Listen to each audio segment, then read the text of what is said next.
understand the decision and the rationale for the decision, and then we'll have a single and Tamil and single presentation, and then we'll open for questions. Thank you.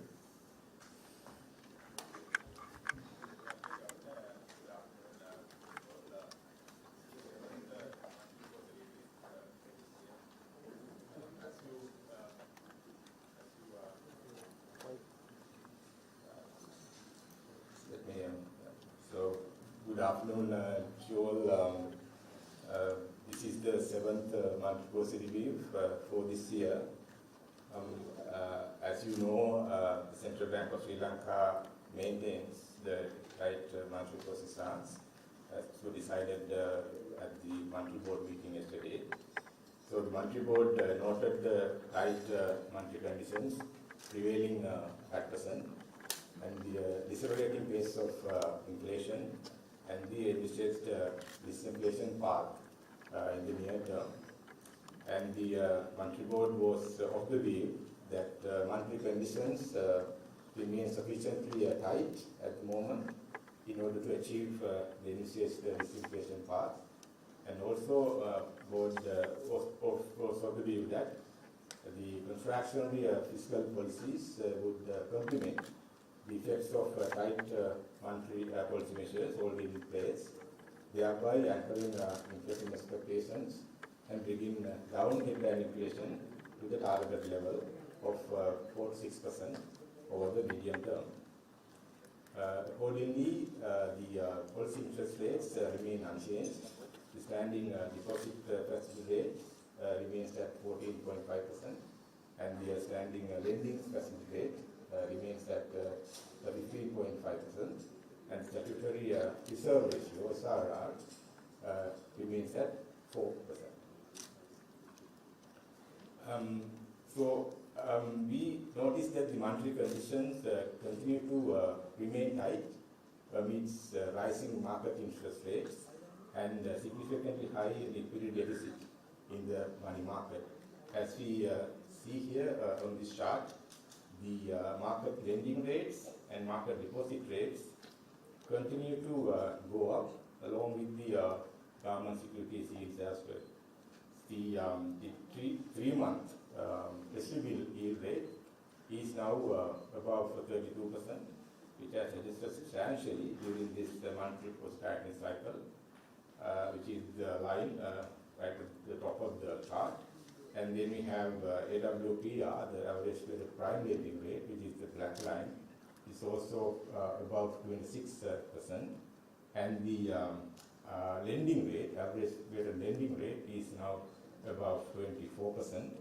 And the average weighted new deposit rate is also above 21%. And we have raised our policy interest rates by 10 percentage points during this tightening monthly policy cycle, which began in August last year. And since then, the other money market interest rates have responded more than the policy rate adjustment. As you can see here in this table, the 3-month distributable rate has increased by over 27 percentage points, and the monthly prime lending rate has increased by 20.5 percentage point, and the new lending rate has increased by 16.1 percentage points, and the deposit rates have adjusted more than the new lending rates by over 16 percentage points. Another development that we see is that because of the high deposit rates offered by the licensed banks, we see some money in currency circulation is returning to the banking system. So because of the tight monetary conditions, we notice the credit to the private sector is contracting for the 3rd consecutive month in August this year. So this chart compares the month-on-month, the bars compare the month-on-month change in the credit to the private sector. The last 3 months show a contraction. In August, we saw a contraction of about 59 billion, which was 1.9% growth year-on-year basis. without the parity impact. So with the exchange rate impact, again we see the red line is coming down gradually from 20.3% to 12% in August. That is mainly reflecting the increased market lending rates and the moderation of economic activity and some measures that we impose to curtail non-urgent imports. So this declining trend of credit to the private sector is expected to continue during the remainder of the year, as well as the growth of broad money will also show a similar trend during the remaining months of the year. So because of this contraction of credit and impact of the tight fiscal and monetary policies, we have seen the activity contracted overall in the first half of this year by 4.8% compared to the first half of last year. Quarter 1 had a contraction of 1.6% this year, and quarter 2 contracted by 8.4%. So in total, the first half of this year contracted by 4.8%. And we expect the contraction will continue in the second half of this year as well, due to tighter monetary and fiscal conditions and the continuation of certain supply side constraints and the uncertainty surrounding the business environment. However, we expect a recovery of activity in 2023 with the initial improvements in the supply side, along with the timely implementation of the required reforms. So we observe some positive developments in the external sector, despite some challenges, because the earnings from exports continue to remain high compared to last year levels. In August, export earnings recorded at $1.2 billion, and in September we estimate that to be around 1.1 billion. And on the other hand, import expenditure, which increased in August to 1.5 billion, is expected to come down to 1.2 billion in September. So because of this lower import growth and high export growth, the trade deficit has contracted in the first 8 months of this year to $3.9 billion from $5.5 billion in the same period last year. So in addition, we are seeing some further improvements on the external front. Mainly the workers' remittances are expected to increase in September above $350 million level. However, the weighted average spot exchange rate remains unchanged since mid-September due to the relatively low volume of transactions that we see in the interbank spot market. And the gross official reserves are estimated at $1.8 billion US at the end of September, and that includes the swap facility from the People's Bank of China, which is about 1.4 billion, and that has some conditionalities on its usability. So on the inflation front, we saw an acceleration of the inflation in September to 69.8% year on year, from 64.3% in August. As you can see here, the inflation process overall has been mainly driven by food inflation, which is the green bar, and the energy and transport inflation, yellow bar, and the rest of the other components in the consumer price basket. However, the contribution of these components is the incremental change is reducing in recent months. As you see, the green bar, the change is reducing from month-on-month basis in recent months. Mainly food inflation is easing off, and energy and transport inflation is easing off, which you can see in more detail in the chart on the left, which is showing the components of month-on-month change of inflation. You can see the April, May, June basically recorded large month-on-month change in the consumer price inflation, contributed mainly by food inflation and energy and transport inflation, is green and yellow bars. And these components have reduced substantially in July, August and September. So we expect that momentum to continue. But in September we saw some acceleration of the other component, mainly because of the VAT change and the water tariff change. But going forward, we expect the headline inflation to decelerate and to have a disinflation path, as you can see here on the chart on the right. And that is mainly supported by several factors, which include the subdued aggregate demand pressures resulting from tight monetary and fiscal conditions, and expected improvements in the domestic supply conditions, and the expected normalization of food and other commodity prices and its pass-through to domestic prices, as well as this favorable base effect that we can expect because of large increases in the current year's monthly changing inflation. So I'll end the presentation with this note. So we have some trade-offs in making monetary policy. So there is this perception in the market that the reduction in interest rate at this juncture will help businesses and households, because we see large increases in interest rates, and some financing costs also may have increased for businesses and households. But the Monetary Board believes that to decrease the prevailing high inflation, tight monetary conditions in terms of high interest rates are essential at this juncture, because lowering interest rates now could delay the disinflation process, as we saw in the chart in the previous slide. And that could require a larger and more painful upward adjustment of interest rates one more time that we saw in April.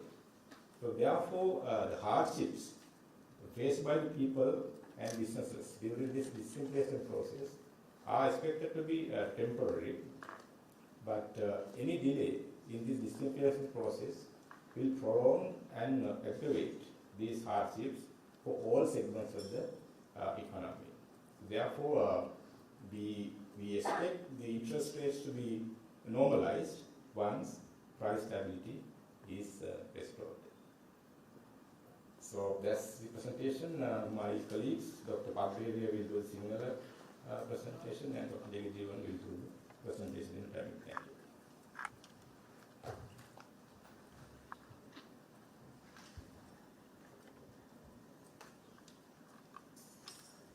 ස්තුතියි.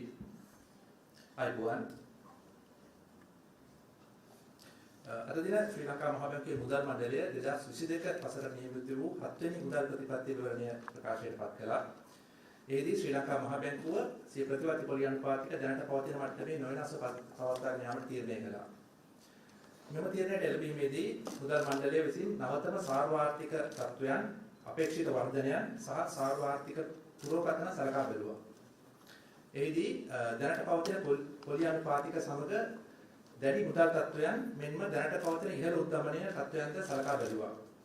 එෙහිදී අපේක්ෂිත පරිදි ඉදිරි කාලය තුළදී උද්දමනය අඛණ්ඩව පහළ යාමේ ක්‍රියාවලිය සාක්ෂාත් කර ගැනීම සඳහා මුදල් තත්ත්ව දැනට පවතින මුදල් තත්ත්ව ප්‍රමාණවත් බව මුදල් මණ්ඩලය අදහස වුණා. ඒ සමගම උද්දමනය අඩු කිරීමේ ක්‍රියාවලිය සඳහා දැඩි මුදල් ප්‍රතිපත්ති ක්‍රියාමාර්ගවල බලපෑම සමගම මෑත කාලිනව ක්‍රියාත්මක කළ දැඩි රාජ්‍ය මූල්‍ය ප්‍රතිපත්තිද සහාය වනු ඇති බවට මුදල් මණ්ඩලය අදහස වුණා. මෙම ක්‍රියාමාර්ග සමස්ත ඉල්ලුම් පීඩන ගොඩ නැගීම අවම කරමින් උද්දමන අපේක්ෂා පාලනය කිරීමට සහ මැදි කාලීනව උද්දමනයේ ඉලක්කගත 4 සහ 6ක් මට්ටමේ පවත්වා ගැනීමට උපකාරී වනු ඇති.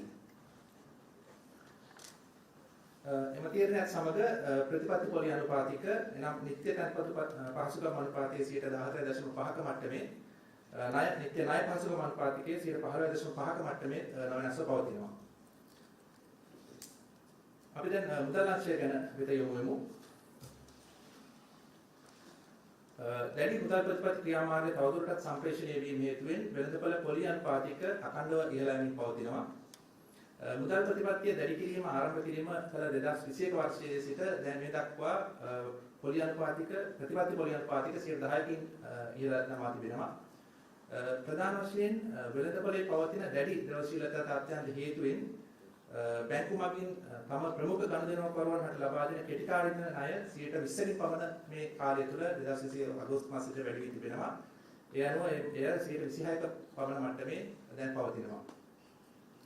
මේ සමගම බැංකු පද්ධතිය මගින් ලබා දෙන ඉහළ තැන්පතු පොලි අනුපාතික සමග සංසරණයේ පවතින මුදල් බැංකු පද්ධතිය වෙත නැවත ලැබීමක්ද අප නිරීක්ෂණය කරනවා. බැංකු මගින් පෞද්ගලික අංශය වෙත ලබා දුන් ණය ක්‍රමයෙන් අඩු වෙමින් පවතිනවා.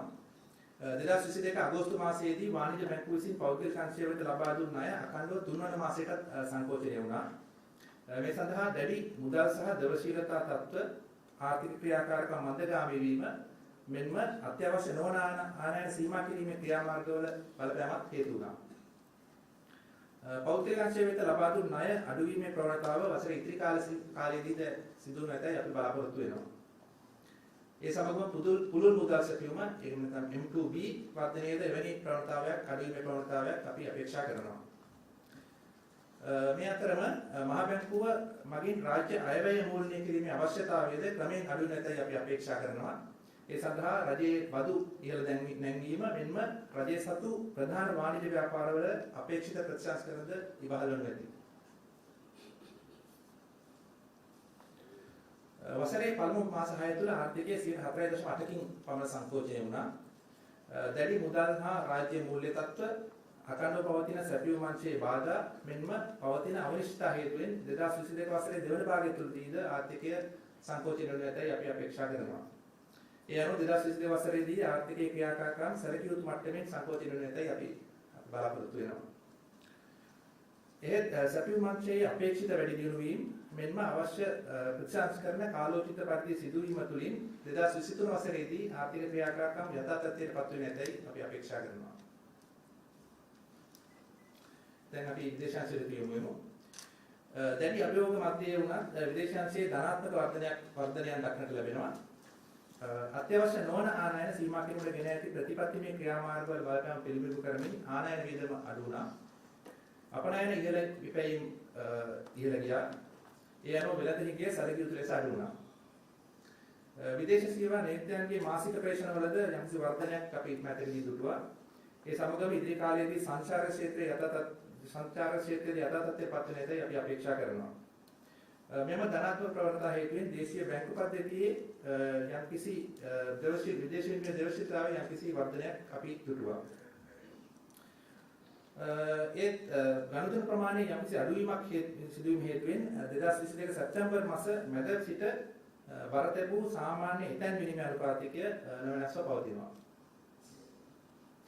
2022 සැප්තැම්බර් මාස අවසන් වෙනට දල නිල සංචිත ප්‍රමාණය ඇමරිකානු ජනපද බිලියන 1.8ක් ලෙස ඇස්ටිමේට් කර තිබෙනවා. මේ තුළ භාවිත කිරීමේ කොන්දේසි වලට යටත්ව චීන මහජන බැංකුවෙන් ලැබුණු එක්සත් ජනපද බිලියන 1.4කට සමාන විදේශ විනිමය හුවමාරු පහසුකමද ඇතුළත් වෙනවා.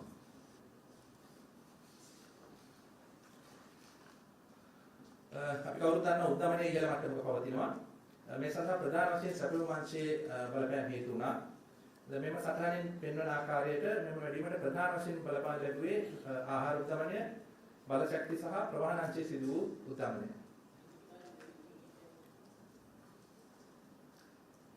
නුදුරු කාලීනව මතුපැටි උද්දමනය පහළ යන විටයි අපි අපේක්ෂා කරනවා. මාසික උද්දමනයේ සැලකීමේදී ආහාර උද්දමනය දැනටමත් අඩු වී තිබෙනවා. මේ වම්පස සටහනෙන් දැක්වෙන්නේ අපි යාවත් කාලීන කරන ලද උද්දමන ව්‍යාප්ති සටහන. මෙම සටහනේ උද්දමනයේ කෙටි හා මැදි කාලීන පුරෝගතන පෙන්වුම් කරනවා. මේ දකුණු පස තිබෙන්නේ උද්දමන ව්‍යාප්ති සටහන. මෙම සටහනේ උද්දමනයේ කෙටි හා මැදි කාලීන පුරෝගතන පෙන්වුම් කරනවා. මෙම සටහනේ තද කොළ පැහැටින් දැක්වෙන්නේ පරාසය තුළ උද්දමනයේ පැවතීමේ සම්භාවිතාව 50% වෙනවා. අපගේ පුරෝගතනට අනුව 2023 වසරේ මුල සිට උද්දමනයේ විශාල වශයෙන් අඩුවීමේ ප්‍රවණතාවයක් පවතිනවා.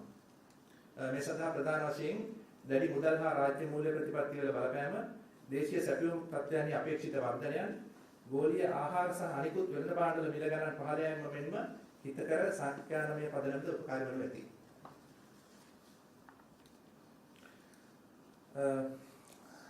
දැඩි මුදල් ප්‍රතිපත්තියක් පවතින්නේ ඇයි කියලා බොහෝ ව්‍යාපාරිකයන් මෙන්ම අනිකුත් පුද්ගලයන් අපෙන් විතර අහන ප්‍රශ්නයක්. දැනට පවතින්නේ දැඩි මුදල් ප්‍රතිපත්තියක්. ඒ පොලි අනුපාතික ඉතා විශාල වශයෙන් ඉහළ ගොස් තිබෙනවා. අපි කවුරුත් දන්නවා උද්දමනය වැඩි වීමත් සමග ව්‍යාපාරවල පිරිවැය වැඩි වෙනවා. පොලි අනුපාතික අඩු කිරීමෙන් මූල්‍ය පිරිවැය తాවකාලිකව අඩු කරගන්න පුළුවන් ව්‍යාපාරිකයින්ගේ. ඒත් එමගින් අපි පොලි අනුපාතික අඩු කළොත් එමගින් උද්දමනය පහළ දැමීමේ ක්‍රියාවලිය ප්‍රමාද වෙනවා. උද්දමනය වැඩි වීමෙන් ව්‍යාපාරවල මූල්‍ය නොවන පිරිවැය ඉතා විශාල වශයෙන් වැඩි වෙන්න පුළුවන්. එමගින් ව්‍යාපාර විශාල වශයෙන් කඩා වැටීමටද හේතු වෙන්න පුළුවන්. ඉතින් ඒ නිසා තමයි මේ දැඩි මුදල් ප්‍රතිපත්තියක් පවතින්නේ. හැබැයි මේ මුදල් ප්‍රතිපත්ති ඉහළ මුදල් පොළොවේ අනුපාතික తాවකාලිකයි. උද්දමන පීඩන අඩු වෙලා අඩු වුණ විට නැවතත් පොළොවේ අනුපාතික සාමාන්‍ය තත්ත්වයට පත් වෙනු ඇති. ස්තුතියි.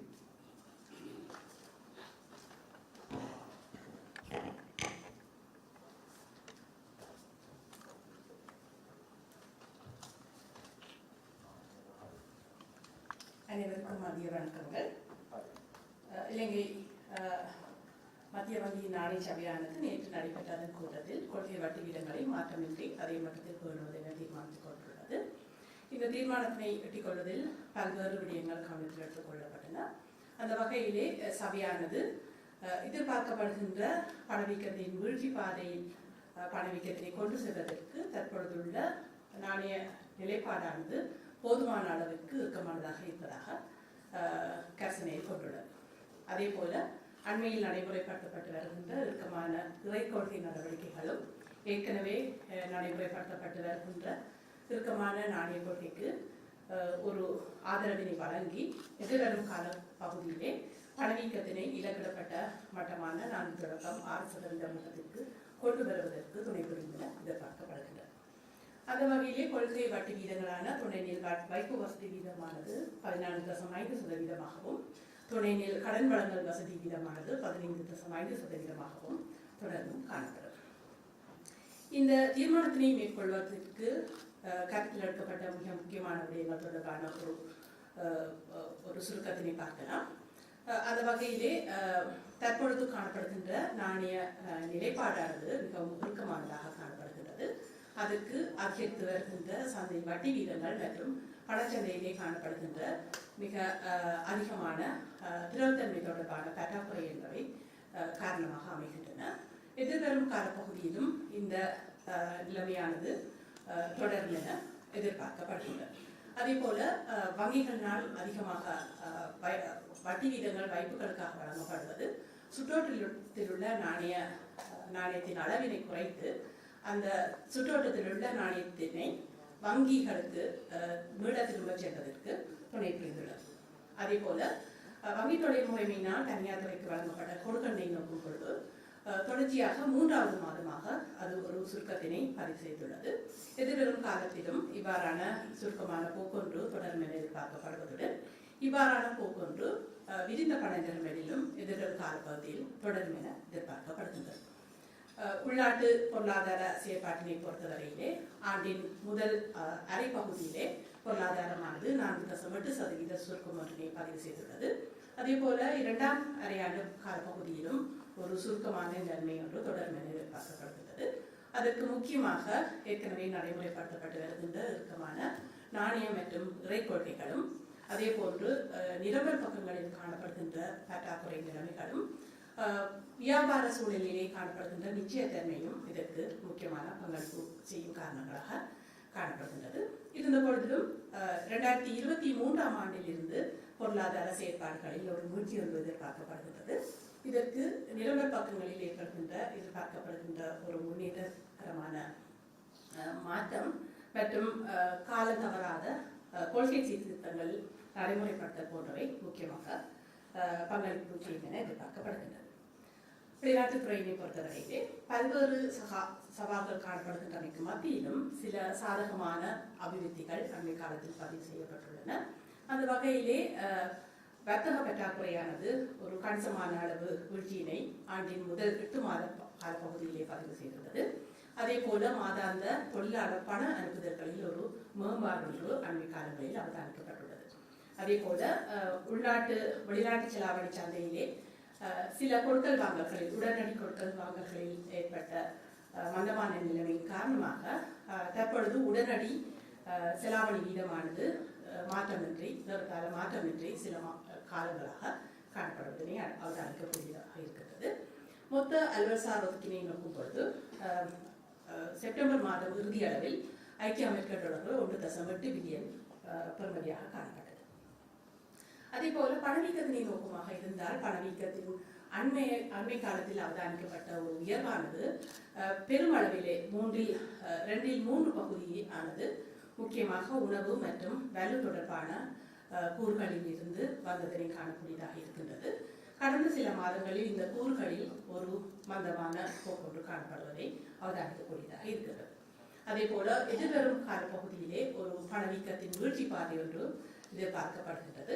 அதற்கு பல்வேறு காரணிகள் பங்களிப்பு செய்யும் என எதிர்பார்க்கப்படுகின்றது. முக்கியமாக இறுக்கமான நாணய மற்றும் இறை கொள்கையினால் தூண்டப்பட்ட மந்தமான கேள்வி அழுத்தங்கள், அதே போல உள்நாட்டு பண நிரம்பல் பக்கங்களில் எதிர்பார்க்கின்ற அபிவிருத்திகள், அதே போல வெளிநாட்டு உலகளாவிய ரீதியிலே எரிபொருள் மற்றும் ஏனைய பண்டங்களுக்கான விலையிலே எதிர்பார்க்கப்படுகின்ற வீழ்ச்சியும் அதன் உள்நாட்டு விலைகள் மீதமான ஊடுகடத்தலும் ஒரு காரணமாக காணப்படுகின்றது. அதே போல ஒரு தள தாக்கத்தின் தாக்கம் ஒன்றும் சாதகமாக பணவீக்கத்தின் வீழ்ச்சி பாதையை தாக்கம் செலுத்தும் என எதிர்பார்க்கப்படுகின்றது.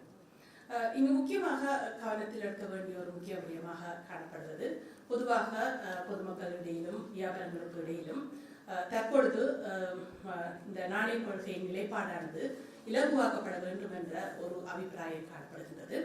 ஆனால் அவ்வாறு கொள்கை வட்டி வீதங்கள் தற்பொழுது குறைக்கப்படுமாக இருந்தால் அது எதிர்பார்க்கப்படுகின்ற பணவீக்கத்தின் வீழ்ச்சி பாதையிலே ஒரு தாக்கத்தினை ஏற்படுத்தி இந்த வீழ்ச்சி பாதையினை காலதாமதப்படுத்தக்கூடிய சாத்தியம் ஒன்று காணப்படுகின்றது. அவ்வாறான நிலைமை ஒன்று ஏற்படும் பொழுது மீண்டும் ஒரு முறை இந்த வட்டி வீதங்களை அதிகரிக்க வேண்டிய தேவை ஒன்று உருவாகுவதற்கான சாத்தியங்கள் அதிகமாக காணப்படுகின்றன.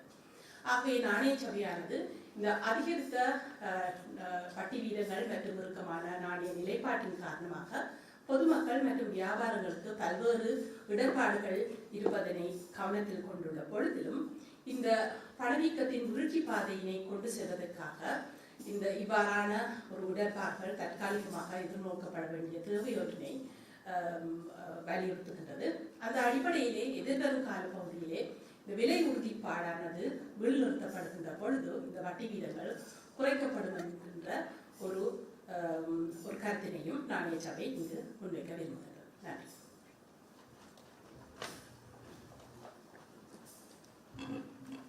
Yeah, thank you. In the interest of time, I think we'll start Q&A straight away. Yes, sure. Making it. Right, Mike.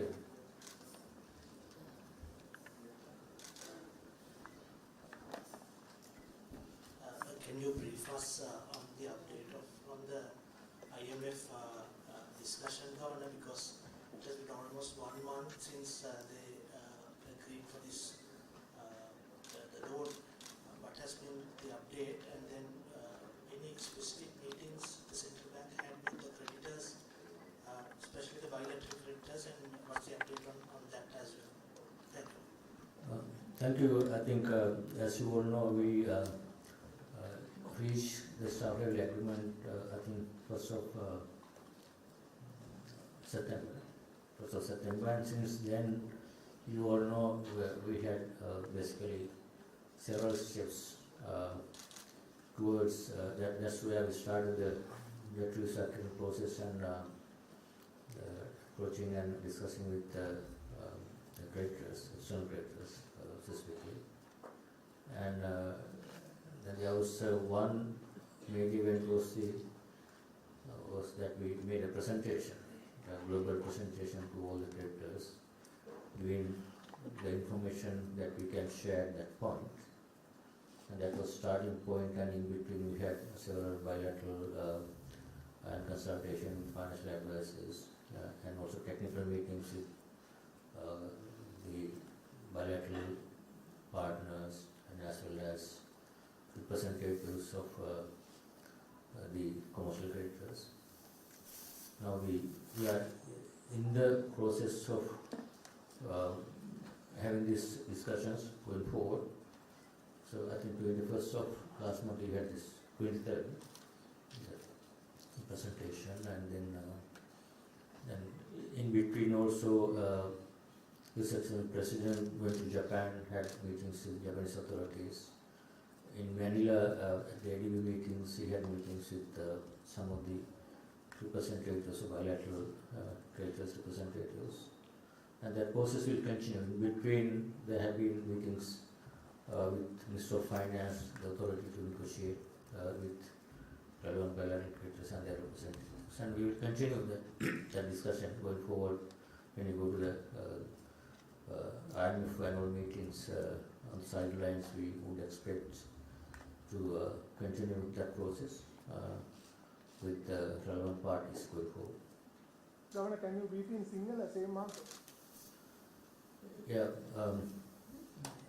ප්‍රශ්නය උනේ දැන් අපි ජාත්‍යන්තර මුල්ලරමුදා සමග ස්ටාර්ටර් ඇග්‍රීමන්ට් එකක් ආවට පස්සේ ඊළඟට මොකද්ද ප්‍රගතිය කියලා දැනට අපි මේ මාස පළවෙනිදා ඒ කාර්යමණ්ඩල එකඟතාවය ලැබුණාට පස්සේ එතන ඉඳන් තමයි පටන් ගත්තේ ණය ප්‍රතිගත කිරීමේ වැඩපිළිවෙල අපට ණය දෙන ආයතන දීපාර්ශ්වික රටවල් සහ වාණිජ පදමෙන් ණය දෙනත් එක්ක ඒ ක්‍රියාවලියේදී අතරමඟදී අපි සාකච්ඡාවට කීපයක් ගත්තු විශේෂයෙන් මුදල් අමාත්‍යාංශයේ ඒ තාක්ෂණික මට්ටමේ සාකච්ඡා ඒ දත්ත තියෙන ඒවා ඒකලත් එක්ක සාකච්ඡා කිරීම. ඊට අමතරව පහුගිය 23 වෙනිදා මම හිතන්නේ අපි හැමෝටම පබ්ලික් ප්‍රසන්ටේෂන් එකක් විදියට ඔක්කොම අපි ණය දෙන ආයතන වලට හැමෝටම ඒක ප්‍රසන්ටේෂන් එකක් කළතොරතුරු ඉදිරිපත් කළා. මේ පදනම මත ඊට පස්සේ අපි දැන් පසුවත් ජනාධිපතිතුමා ජපානයේ සංචාරක වෙලාවේ ජපානයේ සමග සාකච්ඡා කළා. ඊට පස්සේ ADB මීටින් එක මැරලවර්ගිය වෙලාවේ ඉතින් සාකච්ඡා කළා දුන්නා. යතරතුර අනිත් එක මම හිතන්නේ ජනාධිපතිතුමා එංගලන්තයේ වෙලාවේ යම්කිසි ආකාරයක යම්කිසි මට්ටමක නායකින් මට්ටම සාකච්ඡා කරනවට අවසර ලැබුණා. ඒ ඉහළ මට්ටමේ සහ ඊට අමතරව තාක්ෂණික මට්ටමේ සාකච්ඡා තොරතුරු වහන් කර ගැනීම දිගටම පවත්වාගෙන යනවා. ඒ ක්‍රියාවලිය ලබන සතියේ අපි රාජ්‍ය දලාජනතුමා සහ බණ්ඩාර ලේකම්තුමා ඇතුළු අපි කණ්ඩායමක් දාතර මුල්ලරමුදලේ සාකච්ඡාවලට ගියාම බලාපොරොත්තු වෙනවා දිගට මේ සාකච්ඡා පවත්වාගෙන ගිහලා අපේ ඒ ඉදිරියට ඒ අපිට ණය දීපා රටවල් සහ ඒ වාණිජ්‍ය පද ණය දීපාත් එක්ක දිගටම සාකච්ඡා පවත්වාගෙන ගිහලා මේ සඳහා ඉක්මනින් ප්‍රගතියක් ලබා ගැනීම තමයි බලාපොරොත්තු. Governor, two questions. Analysts are sort of forecasting towards a pivot in monetary easing in the first quarter of next year. In your presentation also you said, the gentleman said inflation will significantly reduce in the early 2023. In your presentation to the creditors, I think the inflation forecast was around 30% for next year. So are you expecting lower inflation more than 30%? That's the first question. And the other one is, yesterday I think the IMF announced a new food shock window. So is Sri Lanka looking at tapping into it? The first question, inflation projection we had in the last cycle was that inflation would be still increasing this month, and then it will be turning around from this month onwards. The actual outcome also in that direction, but little higher than what our forecast point for September. As far as I can remember, our forecast for September was 67.8 something, and it ended up 69.8, 2 percentage points more than what we expected. Actual outcome, it in fact came from mainly the new taxes that the prices factored into the prices. Some of the taxes introduced by the government. Going forward, still in our predictions, we expect inflation to at least come in, turning around this. What we think, especially I have to make it clear, is Colombo Consumer Price Index at the end of the month, expect would be lower than what we saw the last month. But obviously, NCP, National Consumer Price Index, is reflecting the lagged inflation, which is not necessarily reflecting that level current inflation. It's there's some 2-3 weeks lag that would still be rising this month, but CCPI would expect there's a much more updated price information will be coming down, and that trend we expect that to continue towards December and also January onwards. That turning around because we maintain these tight monetary conditions even today's decision. I'm not sure the inflation projection what we shared in that presentation, I don't see a major difference. Only difference is that because we have seen actual inflation in September, once you feed in actual inflation to our model, then obviously there's a revision to the projection. That's probably, I think, only the difference, but direction is the same. Yeah, it's average inflation next year. It's average inflation what we have forecast for next year. That's. And the second question, Gavin, on the IMF new food window. That I think a new facility we are still not looked at whether we are eligibility, what are the conditions. What I can say, any kind of IMF facility for a member country to basically have this access. First condition is that we have to make our debt sustainable. That is why we even last rapid financial instrument that was available for COVID in 2020 was not available. We were not able to get that facility because our debt was not sustainable according to IMF's debt analysis. Even now, this is a situation. That's why we are trying to get financial assurance from our creditors sooner, so that we can make it more sustainable. Then obviously we can look at what are the facilities available. So on that basis, you can make that request. What is pending request right now, the extended fund facility is a longer term structural reforms based fiscal consolidation and macro policy package that we are seeking assistance from the IMF. අධිපතිතුමා දැන් මේ ණය ප්‍රතිව්‍යුහගත කිරීම සම්බන්ධයෙන් IMF එක කියනවා IMF එක කියනවා අපි ණය හිමියෝ සමග අපි ද්විපාර්ශ්වික ණය හිමියෝ සමග සාකච්ඡා කළ යුතු කියලා. දැන් චීනයේ ගැන මම මේක IMF නියෝජිතයන්ගෙනුත් අහුවා. ඔවුන් කිව්වා නියුට්‍රල් නියෝජිතයෙක් විදිහට තමයි ඉන්නේ කියලා දෙනවා. මේ චීනය මේ ණය ප්‍රතිව්‍යුහගත කිරීම සම්බන්ධයෙන් මේ වෙනකොට ස්ථාවරය ප්‍රකාශ කරලා තියෙනවද ඔවුන් සාර්ථක ප්‍රතිඵල මේ ස්ථාවරයක් කියන්නේ යහපත් ප්‍රතිචාරයක් දක්වලා තියෙනවද? මොකක්ද මේ චීනයේ මේ වෙනකොට ප්‍රතිචාරය? අපි හැමෝම සියලුම හැමෝම සාකච්ඡා කරගෙන යනවා. නමුත් මේ අවස්ථාවේ අපට දැනුම් දීලා තියෙන මේවා අත් වශයෙන්ම මොනවාගේ තත්ත්වද තියෙන කියලා ප්‍රකාශ කරන්න අමාරුයි. අපි කියනවා අපි සහභාගී වෙන රේඩියෝ සයිලන්ස් කියලා එකක් තියෙනවා. මොකද අපි යම් කිසි ප්‍රකාශයක් කරොත් ඒකට මාකට්ස් වලට යම් කිසි ආකාරයකට මේ ඉෆෙක්ට් එක ඉක්මනට වෙන්න පුළුවන්. එතකොට යම් කිසි ආකාරයක අපි යම් කිසි එකදාගේ ආවහම හැමෝටම එක සැරේ ඒක ප්‍රකාශ කරනවා. මේ අවස්ථාවේ මොන මට්ටමේද මොකද්ද ප්‍රගතිය කියන එක කියන්න අමාරුයි. ප්‍රකාශ කරන්න අමාරුයි. නමුත් කියන්න තියෙන්නේ අපි පේනවා අපි සාකච්ඡා කරගෙන යනවා. අපිට පේනවා ප්‍රගතියක් වෙනු කරනවා කියන ප්‍රකාශය මට කරන්න පුළුවන්. Governor, the UNHRC core group resolution speaks of economic mismanagement. Will this affect our procedure with the IMF of security loan? As far as basically we know, IMF has not communicated anything on that front. I saw this statement by I think UN, some council there. Basically central bank authorities have not been informed of anything whether that's going to affect. There's no. I don't think that's in my answer. There's separate UN this council or resolution, and IMF, World Bank, all this discussion. It's a different process. We haven't seen any link. Yes, sir. Mike.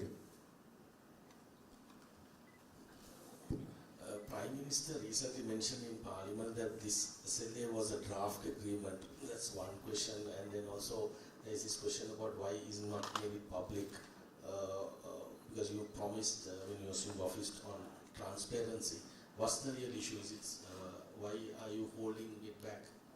No, that I think already it was answered in the Parliament by through the Minister of Finance. Obviously, social agreement to issuing, there's understanding between the IMF and the authorities about the policy package.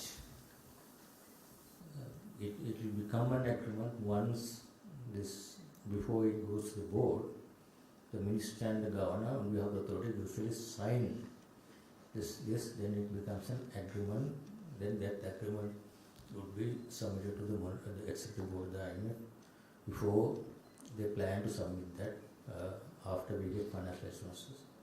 This is why from this point to that point, still it's understanding, and things can also, those are forward-looking things. So from now this point to that point, as I mentioned already, the inflation can be higher or lower, or government revenue can be higher or lower. There can be some tax proposals in the budget or the interim budget. Things can change from this point on. So when you sign agreement, it has to be firm. This way, I think that has not been shared yet, in my view.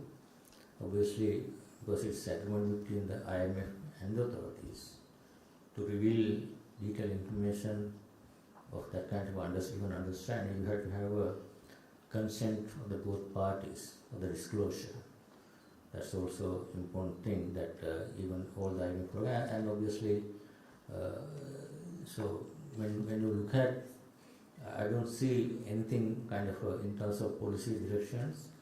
We only talk about a lot of all this where we are going to go, revenue-based fiscal consolidation, monetary tightening monetary policy to bring down the inflation, and result and price. All these key elements have already been discussed openly, and it's only the nitty-gritty of measures, details, data has not been revealed. That obviously authorities and Minister of Finance, and then I remember Mr.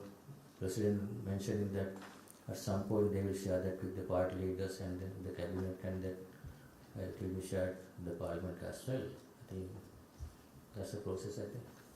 Governor, with inflation projections easing, can we safely say that the tightening cycle is ending? I don't think central bank government should make that statement. It's all depends on the inflation outcome. All I can say, if inflation is trending down faster than we expect, we certainly can say our whole intention is to, first priority is to bring down curtail inflation. That's the most important thing for the economic stability, stabilize the economy. Inflation is the worst enemy. That's why, as pointed out by the Director of Research in his presentation, a lot of people are complaining because of high interest rate, they can't do business, people are, are collapsing. It's not because of interest rates, it's because of the high inflation. You look at the cost of production of any business. Finance cost is only about, say, average 9-10%, sometimes 4-5%.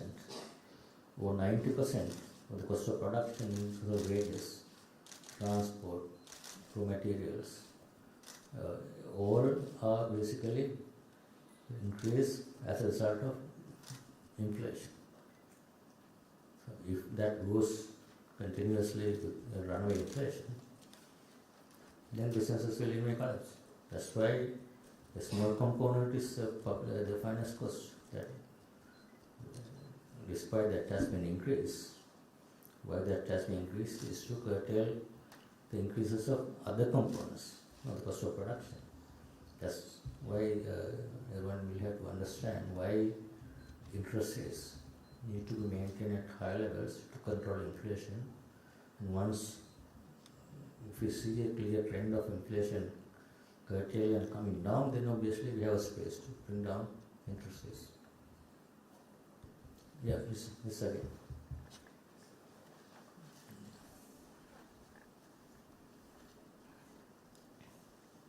And there are others. Have that Asan. Just a follow-up question. High interest rates is also the other side is government is the biggest borrower. You're increasing the debt servicing cost going forward. Would you justify that while?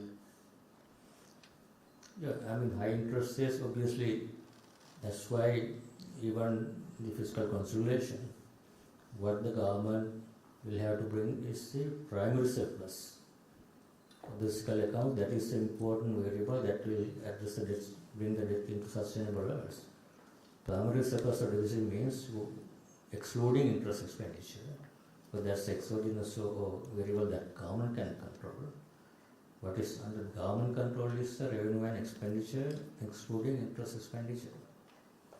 And like any other entity, if the government finds that interests are too high, like any other business or private sector, how to manage is to bring down the borrowings. How they can do that? To bring down the revenue, borrowings, they have to increase revenue.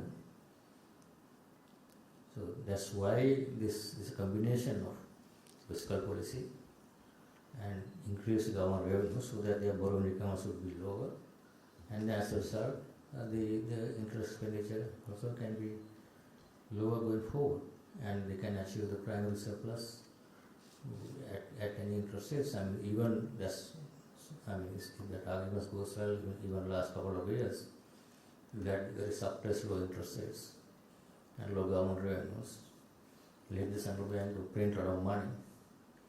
Printing money is gain, is cost to the government because is the treasury bills, bonds, treasury bills buying at 30% interest now. It's not free money. Only way is to bring down the inflation and also the curtail the reduce the amount of borrowings that government needs. Yeah, Asante.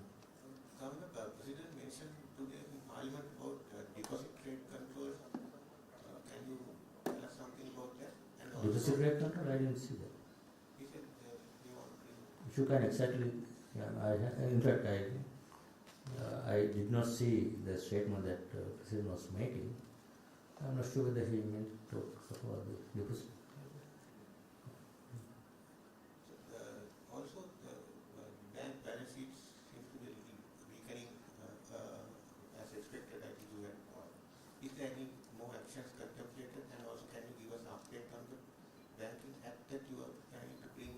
I think the new banking act or revisions and also the new monetary law, what's the status there? Those are supposed to be taken care of. Those are the banking act, central banking act, all are the reforms that we basically have been planning, and that is part of the program as well.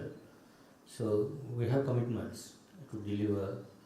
One is the central banking law, other one is to bring in banking act with new provisions. All these things are part of that. I think we are working, and I think draft stage, some of the laws have already been drafted, and we are basically seeking expert views on this and sharing legal draftment, and some are at different stages. I think if Mrs. Fernando can come in the bank sector.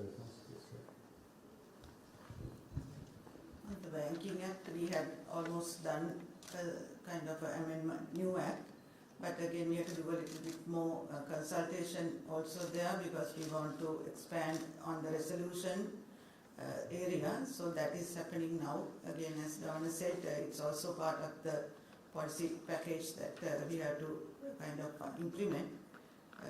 Most probably during the course of next year we are expected to finalize it, going to the cabinet, going through the consultation process, and also getting the parliament approved.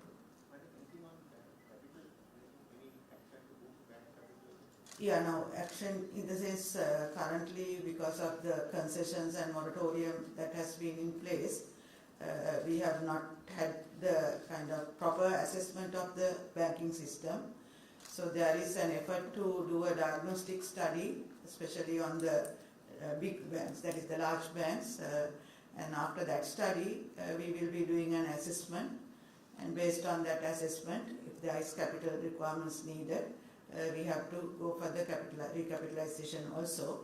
As of now, we have allowed the banks to use their capital buffers and also to stagger certain impacts to the balance sheets because of the sudden impact due to the interest rate changes. So those facilitations have been already provided, and on an ongoing basis also we will be monitoring whatever the changes that are going to happen in the interest rates and also the market developments. Wherever needed, some facilitations will be provided, while this diagnostic study will also happen, and based on the final outcome, capitalizations also will take place. අධිපතිතුමා සංවර්ධන බඳුන් කර සහ ස්වෛරී බඳුන් කරවල ආයෝජනය කරලා තියෙන දේශීය ආයතන ඒගොල්ලෝ මේ ණය ප්‍රතියෝගත ක්‍රියාවලියට අයිති වෙනවද නැත්නම් උන්ට ඔවුන්ගේ ණය සේවාකරණය රුපියල් වලින් සිද්ධ කිරීමක් කරනවද? ඒකත් මම හිතන්නේ අර රේඩියෝ සර්වස් එකට යටත් යන ප්‍රශ්න මන්ත්‍රී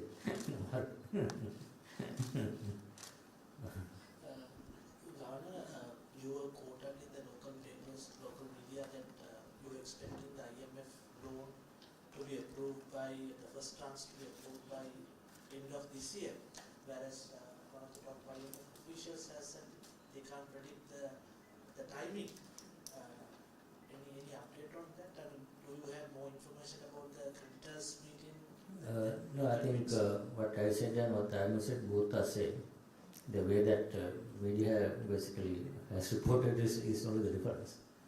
When I said what we expect is to get financial assurance in a couple of months by somewhere in November. If we get the financial assurance, then we would be able to go to the Excel board and get the program approved somewhere in December. That's our expectation. That's why we are working towards. That's why we are having all these bilateral negotiations. IMF also said the same. They said they can't get negotiation, the process with bilateral creditors. IMF is not involved. They are looking at the sustained analysis, which is the sovereign, the authority, and the creditors. We are the ones who have control on that. That's what we basically expect. Our creditors will give us financial assurances on time so that we can get the we can go to the executive board and get the program approved somewhere in December. If there will be delays in getting financial assurance by creditors, obviously then process will be delayed. That's all what I said. The same thing that I also said. අධිපතිතුමනි Sinha මධ්‍යම පරිමාණයේ කර්මාන්තකරුවන් මේ පොලි අනුපාත ඉහළ දැනෙන නිසා දැඩි අස්තිරතාවයට පත් වෙලා කියනවා කියලා ඒගොල්ලෝ චෝදනා කරනවා. මහා බැංකුව විසින් ඒගොල්ලොත් එක්ක කතා කරන සුළුවා මධ්‍යම පරිමාණ කර්මාන්තකරුවන් එක්ක කතා නොකර ඉහළ පරිමාණයේ කර්මාන්තකරුවන් එක්ක පමණයි කතා කරන්න කියලා ඒගොල්ලෝ අස්තිරතාවයට ඔබතුමාගේ අදහස මොකක්ද? මම දැන් හිටියට අපි සියලුම එකම මට්ටමේ කර්මාන්තකරුවන් සහ වෙනම සාකච්ඡාවක් ඉහළ හෝ සිල් පරිමාණ කර්මාන්තකරුවන් සාකච්ඡා කරන්නේ නැහැ.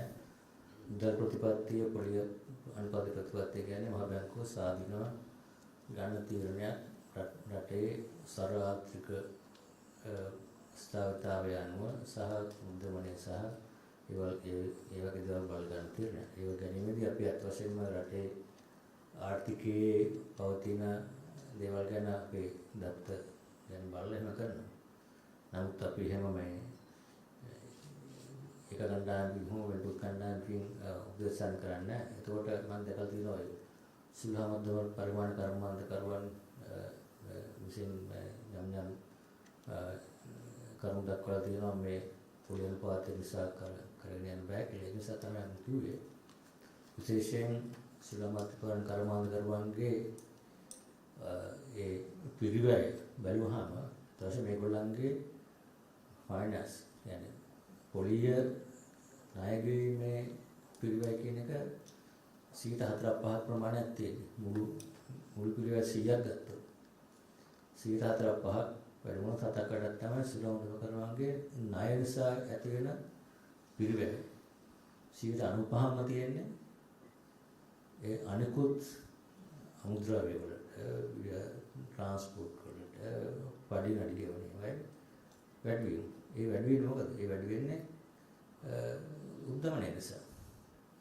එතකොට සුළමත්කම පරිමාණ කරන හිතන් ඉන්නවනම් අපේ පොලියනවා දැන් පොලිවිය තමයි දැන් තියෙන එකෙන් භාගයක් කරා කියලා. එතකොට 10ක් තිබ්බත් 5 වෙන්න පුළුවන් නේ පොලිය නිසා වෙච්ච වේදම ඒක ගන්න පුළුවන්. ඒ අනේ 95 යන වේදම ආයි ඩබල් වෙනවා. අපි අඩු කරත් පොලියන වාතයේ උද්දමන 100 වෙයි. එතකොට පඩි වැඩි කරන්න වෙන ඔය ඒ ප්‍රමාණයෙන් රෝ මැටීරියල්ස් වල වැඩි කරන්න වෙනවා. එක්ස්චේන්ජ් රේට් එක ඩිප්‍රීෂিয়েට් වෙන්න පුළුවන්. ඒගොල්ලන්ගේ වෙනකුත් අල්කොහොල් දේවල් 95ක් තමන්ගේ වියදම් දෙගුණයක් වෙන්න පුළුවන්. උද්දමනය පාලනය කරේ නැත්නම්. ඒත් අපි උද්දමනය පාලනය කරන්නේ නැත්තරම ඒගොල්ලන්ට කරන ලොකු උදව්වක්. පොළොන් පාත් ඉහළ තබා ගැනීම තුළින් උද්දමනය පාලනය කිරීම තුළින් තමයි ඊයගේ අනිත් 90% පමණ වියදම් පාලනය කරගන්න පුළුවන් වෙන්නේ. ඒ නිසා තමයි ඒක වැදගත් දේ. පළවෙනි කාරණය සීලම කර්මාන්ත වලට, සීලම සේවා වලට, සීලම ව්‍යාපාර වලට උද්දමනය පාලනය කර ගැනීම. ඒක නැති නිසා තමයි කරගන්න බැරි වෙච්ච නිසා තමයි පහුගිය කාලේ මෙච්චර පොළි අනුපාතය වලට අඩු තියන් හිටියනේ කාලේ. මුදුත් අච්චු ගහව නැති වෙන පහුගිය කාලේ. ඒක ප්‍රතිඵල තමයි මේ තියෙන්නේ. ආයත අඩුවෙන් තියා ගන්න ඕන නම් ඉස්සරහටත් ඒ ප්‍රතිඵල තමයි ලැබෙන්න පුළුවන්. ඒක තමයි තේරුම් ගන්න තියෙන්නේ මේ පොළි අනුපාතය ඉහළ තබා ගන්න ඒ හැමෝගෙම ව්‍යාපාර සුළමද්ද පරිමාණ සහ සීලම අයගේ ව්‍යාපාර යම් සාකාරයක ස්ථාවර පවත්වාගෙන පුළුවන් හැකියාව ලැබෙන්නේ උද්දමනය පාලනය කරොත් පමණයි. එහෙම නැත්නම් අනිත් විවිධ රණවේ ඉන්ෆ්ලේෂන් කියන්නේ ඉන්ෆ්ලේෂන් එක 100%. දැන් ෆුඩ් ඉන්ෆ්ලේෂන් ගන්න 95% විතර වෙනවා. එතකොට දැන් හොටෙල් එක රෙස්ටුරන්ට් වගේ සුළමත්කරන කර්මාන්තයක මොකද්ද ප්‍රධාන cost of production? food නේ. prices of goods. ඒක 100% වුණා. එයාගේ වියදම දෙගුණයක් වෙන්නේ පොලිය නිසා නෙවෙයි. මේක බඩු බිල් වැඩි වෙච්ච නිසා. එයාගේ දේශීය තමන්ගේ අමුද්‍රව්‍ය වල බිල් වැඩි වෙච්ච නිසා. ඒක තමයි නිර්ම පාලනය කරන්න ඕන. ව්‍යාපාරයක් සංස්කාරයක විස්තරව පවත්වාගෙන පුළුවන්. ඉතින් ඒක තමයි ගොඩක් ඒක බලාපොරොත්තු වෙන්නේ. ඒක වෙන්නේ අත් වශයෙන්ම එහෙම බඩු බිල් වැඩි වුණාම තමන්ගේ ව්‍යාපාරේ ලාභය අඩු වෙනවා. ඒතර අඩු වෙච්ච ලාභය නිසා තමයි ණය ගෙවා ගන්න බැරි වෙනවා. ණය තියෙනවා කොට ණය ගෙවා ගන්න අමාරුයි.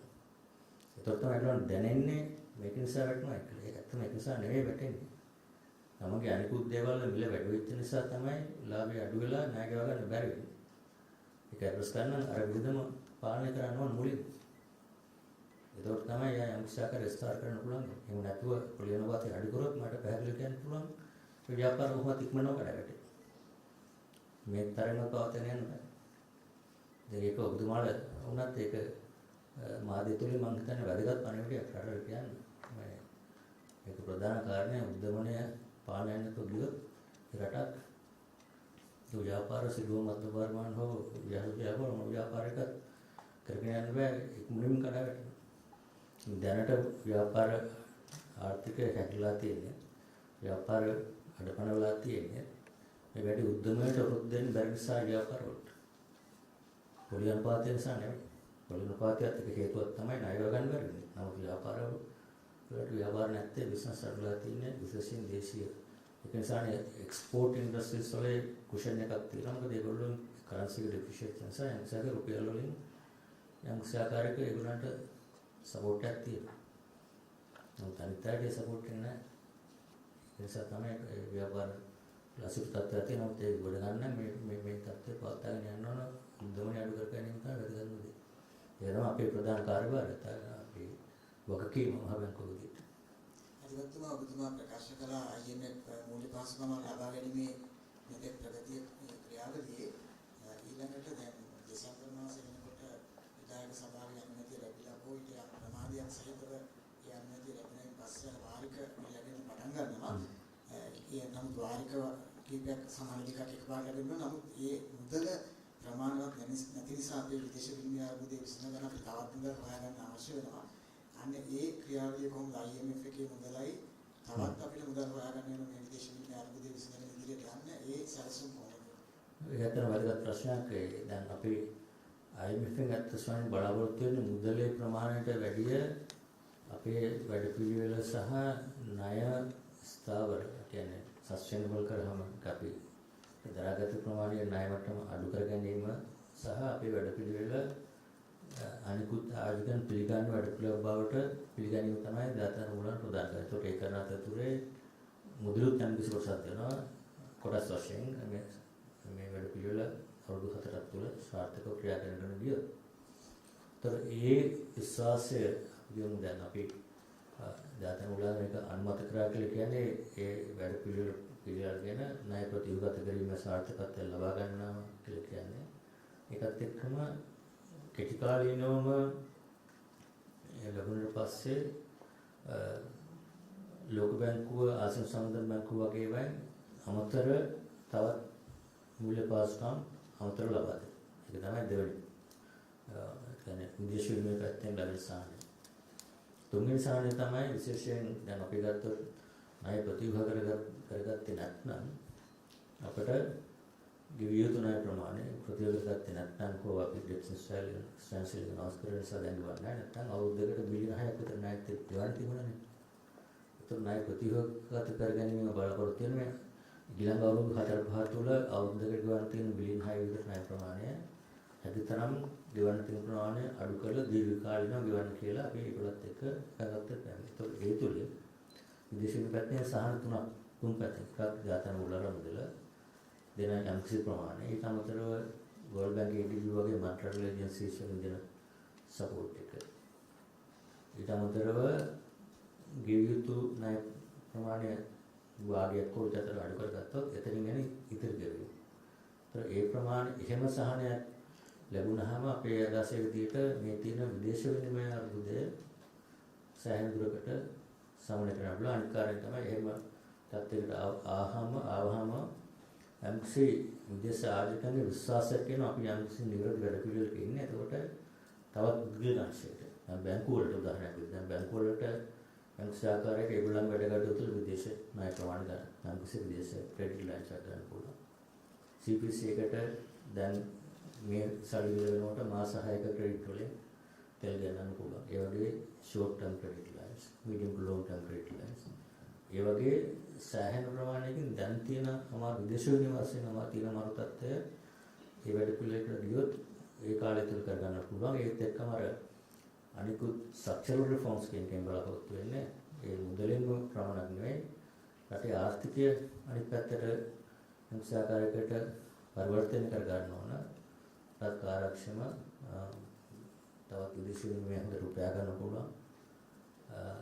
වගේ ආර්ථික ක්‍රමවේදයකට යාම තුළින් තමයි මධ්‍යහා දීර්ඝකාල විසඳුම තියෙන්නේ. ඒක තමයි මේ අවුරුදු 4ක කාලය තුළ මේ සංස්කරණ ඉලක්ක කරලා තියෙන. ඒ වගේ ආර්ථිකය අනිත් පැත්තට හරවලා මේ ණය ගන්නේ නැතුව වුණත් ඉදිරියට යන්න පුළුවන් ආකාරයට මේක සකස් කර ගැනීම තමයි මේ කරන රිෆෝම්ස් වල බලාපොරොත්තු. ඔබතුමා විදේශ මේ විනිමය ප්‍රේෂණ වෙනම දෙපාර්තමේන්තුවක් පිටේවා මේ ඒකෙදී අපි පසුගිය මාස දෙකේදී යම් වර්ධනයක් තියෙන 315ට මිලියන 325 දක්වා වර්ධනය වෙලා ඉන්නවා. නමුත් අපි කොරෝනාවට පෙරගත්තොත් මිලියන 600කට වැඩි ලැබුණා. ඒතර මේකේ අපිට පේන්නේ ලොකු ප්‍රගතියක් නැහැ කියලා වෙනම දෙපාර්තමේන්තුවක් පිටේවා. එතකොට ඇත්තටම විදේශ විනිමය ප්‍රේෂණ වල මෙහෙම අඩු වෙන්න තියෙන ප්‍රශ්නේ මොකද? පසුගිය මාස දෙකේ යම් ප්‍රගතියක් තිබුණා. අපිට සැලකිය යුතු ප්‍රගතියක් ඇති කරගන්න බැරි වෙලා තියෙනවා. මේ මාසෙත් මම දැන් තියෙන මේ මිලියන 350ට විතර වටලා තියෙනවා. මේ මාසෙත් දැන්ට තියෙන මූලික දත්තම ගණන් ගිහලා තියෙන එක යම් කියාකාර ස්ථාර විදිහට කරලා තියෙනවා. ඒක අර ප්‍රශ්න ටිකක් තිබ්බ පළවෙනි තමයි අර ඕපන් account කියලා සිස්ටම් එකක් ඇවිල්ලා මේ බ්ලැක් මාකට් එක 384 වගේ දිවන තත්ත්වයක් තියෙනකොට ඒක තිබුණ ප්‍රවණතාවයක් බැංකු ක්‍රමයෙන් නැතුව පිටින් යනවා. දැන් ඒක සෑහෙන දුරට සමන වෙලා තිබ්බ පහු කාලෙම පහුගිය සතිය දෙකේ ඒ බ්ලැක් මාකට් ක්‍රමයේ වැඩිලා කියලා අපිට යම් දත්ත පිටින් කරනවා. ඒ වගේ කෙටි කාලෙම වෙන්න පුළුවන්. නමුත් මම හිතනවා විශේෂත්වයේ ඒ දැන් ප්‍රේෂණ සම්බන්ධයෙන් නිර්දය ආකාරයටම දත්ත ලැබෙන්නේ දැන් තියෙන දත්ත මම හිතන්නේ වඩාත් නිවැරදි කියලා. ඔය මම කිව්වා දැන් 550ක් ඇසේ කමුණා කියලා ඒ කාලේ රෙගුලේෂන් එකක් තිබ්බේ නැහැ. ගියර ටික ඔක්කොම රිපේට් එක කරලා අපිට විකුණන්න ඕන කියලා හිතුනාම බැංකුවෙන් අපිට වෙන දත්තවල අපි දැකලා තියෙනවා. පස්සේ ගිහි බලමු බැංකුවට කියලා දෙනවා. මේ දත්තවල රෙමිටන්සස් කියලා තියෙන හොයාගන්න බෑ. ඔක්කොම ටික රෙමිටන්ස් කියලා දාලා අපිට වෙලා තියෙනවා. දැන් මේ නීතියට රෙමිටන්ස් කියලා එකකින් අවශ්‍ය විකුණන්න ඕන නිසා ඒගොල්ලෝ ඊට වඩා බොහොම පරිස්සමෙන් මේ බලලා එවනකොට අපිට පේන්නේ යම්කිසි ඒ පහුගිය කාලේ තිබිච්ච දත්තවල යම්කිසි පොඩක් තියෙනවා වගේ පෙනුමක් තියෙනවා. අපි ඒක බැංකු සාකච්ඡා කරනවා බලාගෙන යනවා ඒක. ඉතින් මම හිතන්නේ මේ දැන් වැඩි වෙන ආකාරය පේනකොට මිලියන් 350 400 ඉදිරියට වැඩි වෙනවා. මොකද දැන් පිටරට යන ප්‍රමාණය වැඩිලා තියෙනවා. ඒ කියන අය මුදල් වෙන පටන් ගත්තාම මේක වැඩි වෙන ප්‍රමාණයට අතිගාවට පේනවා බැංකු පද්ධතිය තුළ යම්කිසි ආකාරයක විදේශ විනිමය සුලභතාවය කලින්ට වඩා යම්කිසි වැඩිවීමක් තියෙනවා. කියන්නේ සමහර ඉම්පෝට් කරන අයට පිටරට ඉගෙන ගන්න යන අයගේ ඒවට එහෙම යම්කිසි ආකාරයක ඉස්සර තරම්ම අමාරු නෑ කියන එක හිගයක් තියෙනවා තමයි. නමුත් යම්කිසි ආකාරයක ලැබීමක් තියෙනවා කියන එක පෙන්වන්න කරනවා. අපි හිතන්නේ මේක දිගටම ඒ තත්ත්වය දැන් තියෙන තත්ත්වය අපි සංසන්දනය කරොත් අර මාස 3-4 කලින් පෙට්‍රල් ඩීසල් ගන්නවා ලොකු පොලින් තිබිච්ච තත්ත්වය අඩු වෙලා යම්කිසි ආකාරයක ප්‍රගතියක් පේනවා. අපි හිතන්නේ මේක දිගටම මේක මැච් කරන්න පුළුවන් කියලා. රෙමිටන්සස් විශේෂයෙන් රෙමිටන්ස් සම්බන්ධයෙන් අපි දෙපාර්තමේන්තුවක් කින් කරන්නේ අතන මේක මොනිටර් කරන එක ප්‍රතිපත්ති හදන්න දැන් අර විදේශ නීතිකාරංශයේ යම්තුමත් එක්ක යම්කිසි ඉන්සෙන්ටිව් ස්කීම් එකක් හදලා තියෙනවා.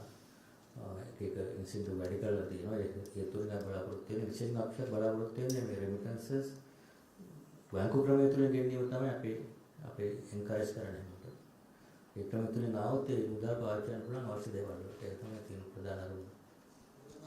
මම අහන්නේ දැන් අර පොලි අනුපාත වැඩි වීම සමග රටේ පොලි වියදම් විශාල වශයෙන් වැඩි වෙලා තියෙනවා. එතකොට බදු වැඩි කරලා රාජ්‍ය ආදායම වැඩි කරගන්න උත්සාහ කරද්දී රාජ්‍ය ආදායමේ ප්‍රතිශතයක් හැටියට පොලි වියදමත් විශාල වශයෙන් වර්ධනය වෙලා තියෙනවා. එතකොට අර ප්‍රාථමික ගිණුමේ හිඟය මේ අතිරික්තයක් ඇති කරගන්න ගියත් පොලි වියදම් විශාල වශයෙන් වැඩිලා මේකේ තේරුමක් නැති තත්ත්වයක් ඇති වෙනවා. ඒ සම්බන්ධව පුදුමාගේ අදහස. ඒක තමයි ඉස්සෙල්ලා කිව්වේ.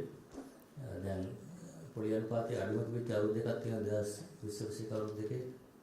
අර දත්ත බැලුවොත් දලදේශීය නිෂ්පාදනයේ ප්‍රතිශතයක් විදියට පොලි වියදම අවුරුදු දෙක 70ක් දුවලා එකපාරටම 2022 අවුරුද්දේ ඒක වැඩි දලදේශීය නිෂ්පාදනයේ.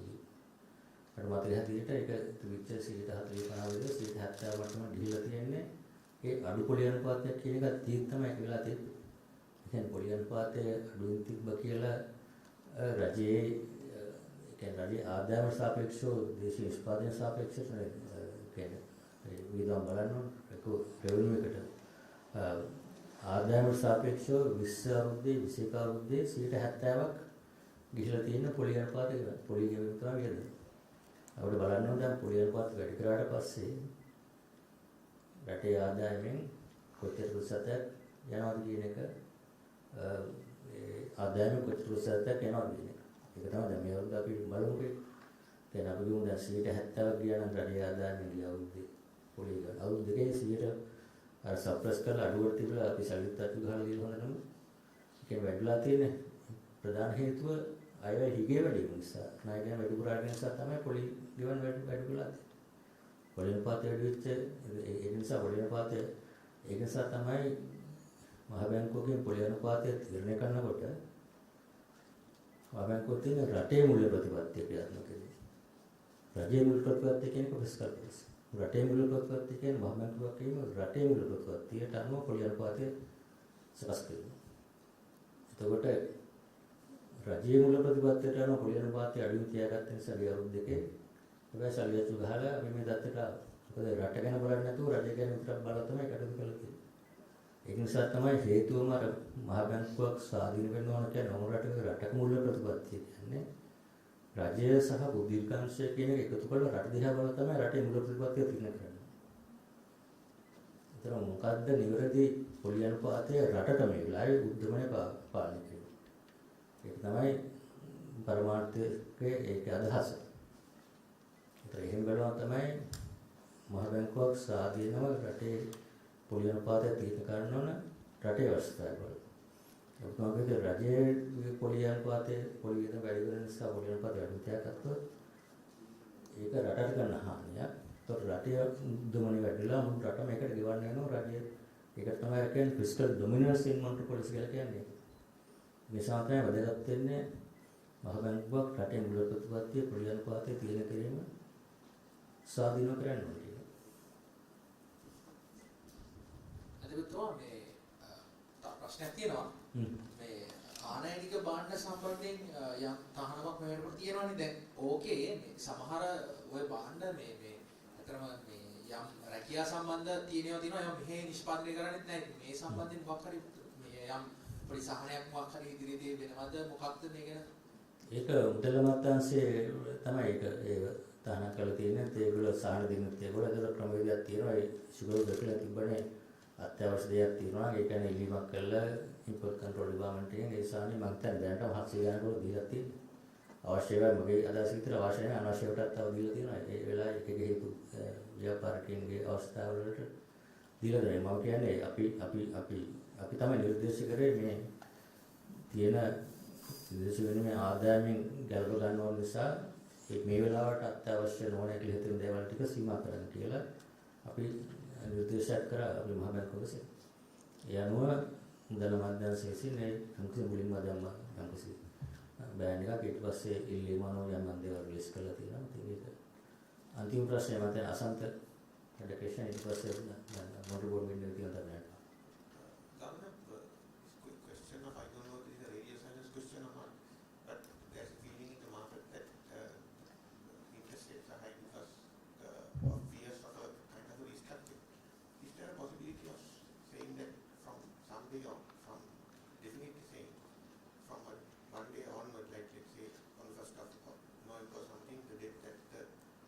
From them that day onwards will not be restructured or giving some indication to the assurance to the market like that, so that rates can come down.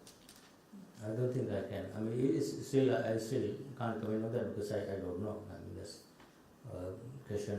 One thing is, even if I knew that I should not answer that question, frankly, I simply because we are in the process of negotiation. Yeah, I think that's it. රජයේ විවිධ මිලදී ගැනීම මේ වෙනකොට ගැටලුවක් වෙලා තියෙනවා. රජයට බැංකුව විසින් මුදල් නිකුත් නොකිරීම නිසා අමාත්‍යවරයා පවසන්නේ රාජ්‍ය බැංකුව මුදල් නිකුත් කිරීමක් කරන්නේ නැහැ. ඒ සම්බන්ධයෙන් කියන මොකක්ද මේකට ප්‍රතිපත්තිමය තීරණයක් කරන් තියෙනවද නැත්නම් රාජ්‍ය බැංකුව සතුව රුපියල් නැති නිසාද මේ තීරණය වෙලා තියෙන්නේ?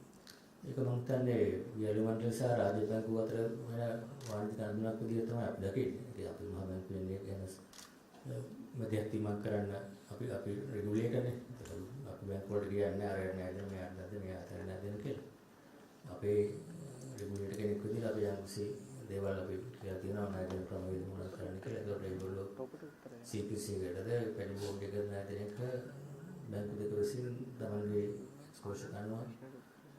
ඒ බෝඩ්ස් එකේ තියෙන කරුත් දෙයක් නැත්නම් එහෙම තමයි සාකච්ඡා කරලා රජයත් එක්ක සාකච්ඡා කරලා බැංකුවත් එක්ක සාකච්ඡා කරලා ඒක අපි සම්බන්ධ වෙනවා.